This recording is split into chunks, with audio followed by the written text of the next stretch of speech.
I miss these days. Back in ye ol' pre-Elite 2.0 days of yore, where Hasbro gave even the slightest consideration about what the customer might enjoy, and not just every single tiny, minute, deliberate detail being exclusively about putting that one extra penny into the big guy's pocket. That's the only thing that matters now.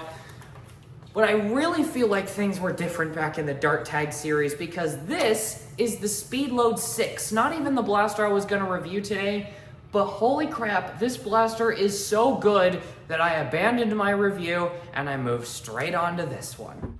Surprise!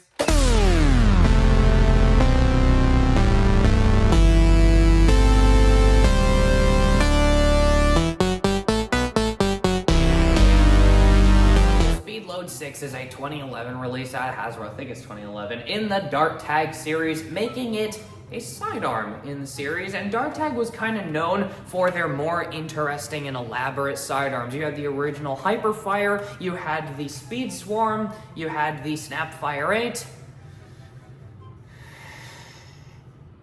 and you had the Speedload 6. And likewise, all those blasters can have bigger versions. This has the Quick 16 as the bigger version. The Speed Swarm has the Swarm Fire as the bigger version. And I'm reviewing this one because this is the one that I happen to have right now. I don't know where my Speed Swarm is. I already reviewed my Swarm Fire, and I don't have a Quick 16, and I found this one. I figured, it'll make for a review.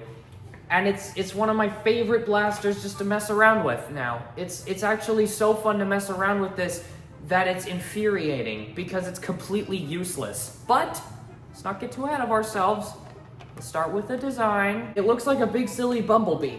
What is there to say? You just have this enormous slab of yellow with the jam door in this dark black, and then the rest of it is literally just yellow and black with the gray on the grip. And on the other side, it's completely elaborate and different and painted. You've got the internal magazine, which sticks out of the left side of the blaster by quite a substantial margin, actually, and then you just have this mystery hole.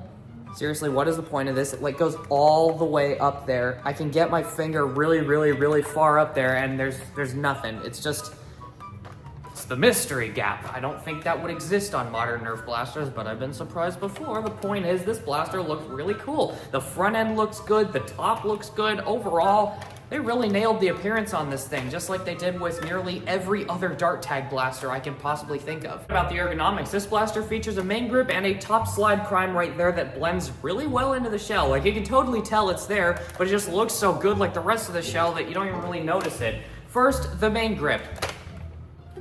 So take the Stampede and make it bigger. And that's the main grip here. This is literally just a Stampede grip, like a regular end strike style grip, but it is larger. It is large and it is so good. It's not even friggin' funny. I don't have anything to say. This is what you call a grip. And it's for such a goofy, silly, stupid 6-dart pistol that doesn't even shoot any kind of reasonable range. Why does it feel so good in the hand? And as for the top prime, yeah, this feels good too. You have this big gap right here, which doesn't really align with your fingers in any way, but you can kind of just ignore the fact that it's there. Your fingers just kind of go over it anyway, so you either don't notice it's there, or you have 2 fingers or kind of 3 that just slide into it, so it just kind of produces this weird, awkward finger trail that you don't mind and you get used to. How does it work? Well, first of all, you might have noticed the magazine is like a banana style that goes the wrong direction, and that is because this is a Dart Tag blaster. It was made with Dart Tag darts in mind, which have larger, wider heads with Velcro on them. However, because they use the same geometry, you can use end strike whistlers without a problem as well. So essentially, you take whistlers and you just put them in here. Not aligned with the barrel, you don't like shove them into the side of the barrel, you just push the darts down, and you can load 6 darts in at a time. You don't have to prime the blaster, you don't have to like put one in the chamber or anything. You can just top load all 6 darts in, just like that. It's got kind of a loading indicator there, which works well because it relies on the dart heads, not the dart body, which is compressible. So even these ancient whistlers still make that line up perfectly. Then you pull this back, the top of the breech closes, you push it forwards, the top of the breech reopens, you can still see your dart, but now one is in the chamber, and then you can fire once. Or it's got slam fun. And there's quite a bit to talk about here. First, the smoothness of operation. Priming this back is a little bit crunchy, but it's crunchy in a good way. You can feel like mechanical gears working in just the right way, and it feels right. Pushing it forwards is also very smooth and crispy, and then pulling the trigger just feels really good. It feels like pulling the trigger on a Centurion. It's very snappy, it's very responsive, and it makes the whole blaster shake a little bit in your hand. It's pleasant to fire this blaster. But where my point at the very beginning of Hasbro caring in some capacity comes with the form of whatever is going on right here. Like I mentioned before, you take your dart and you push it straight down. Keep in mind, there's the magazine and there's a closed door right here and some kind of invisible mechanism hidden behind this shelf looking thing here. You put your dart in. When you pull this back, it covers up what's going on, but something grabs the dart and moves it to the side into the chamber, and then pushing it forwards, closes the breech, opens the door, and then re-exposes the magazine. And now the dart is lined up in the chamber. So it pulls this back, pushes the dart in, pulls it forward, closes the door, moves the thing out of the way, and I've missed a couple steps. All in this motion. You don't get anything like this anymore. If a blaster were to do something this complicated nowadays, it would be made with crap so cheap that it wouldn't even work. It probably wouldn't even make it past the quality control segment because of how dysfunctional it would be. And yet this stupid idiot nugget from the Dart Tag series worked phenomenally. I have been testing this thing for the last 2 days, and it works so good. I don't even know what to say. I haven't been able to jam it. People complain about jams, not mine. I haven't jammed it, it just works. If you use Elite darts, maybe it'll jam, but if you're using Whistlers or Dart Tag darts the way it was intended to, my God, this thing works the way it's intended to. Let's see it fire. My Vision Pro has no batteries, so this will have to do for today.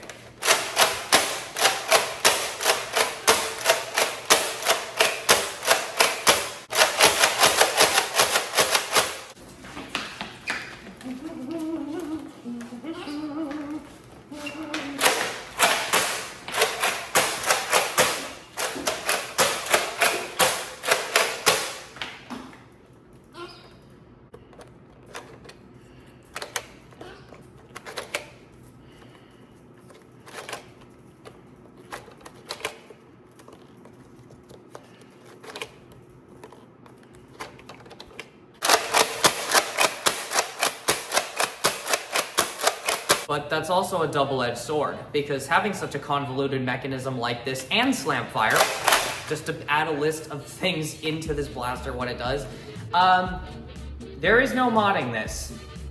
All I can say is, good luck. Once you undo these screws, the second this shell starts to open, my advice is good luck. Because this blaster is infamous for being so hard to mod that even professional modders who have been modding for years just give up. A lot of my friends who tried to mod these things just gave up. They don't even bother. They open it up, it gets completely bent out of shape, they can't figure anything out, and they just say, stuff it back to the Retaliator. And that's the issue, is because this mechanism is so convoluted, no one wants to put up with it for a 6-dart internal magazine-fed pistol that you can basically get the exact same result out of by just modding a Retaliator. And that's why this blaster's left in the dust. And obviously, the ranges are terrible. It is pre-elite, it is reverse plunger, it is a slam fire, it has this convoluted mechanism, it has every single possible kryptonite for an experienced modder, all at the same time.